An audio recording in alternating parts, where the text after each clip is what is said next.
मोहब्बतों के सफर में थकन सी लगती है, हर एक खुशी भी अब जैसे अधूरी लगती है। वो जिसके साथ हंसता था दिल जमाने भर, इसी की याद में दुनिया अधूरी लगती है।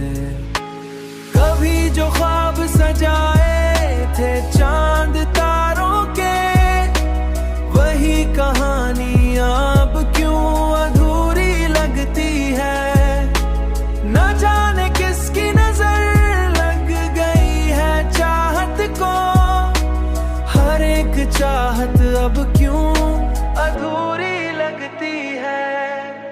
मैं जिसके नाम पे जीता था उम्र भर की तरह, उसी की याद भी अब क्यों अधूरी लगती है।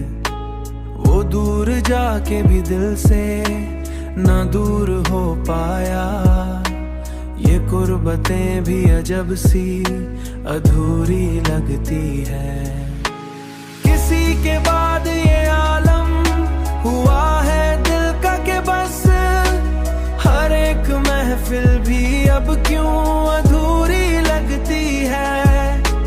जो बात दिल में थी कहनी वो कह ना पाया मैं, इसीलिए तो ये सांसें अधूरी लगती हैं।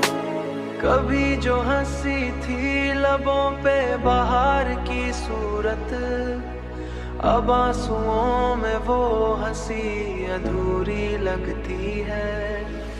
मोहब्बतों के सफर का यही अंजाम हुआ कि हर खुशी भी मुझे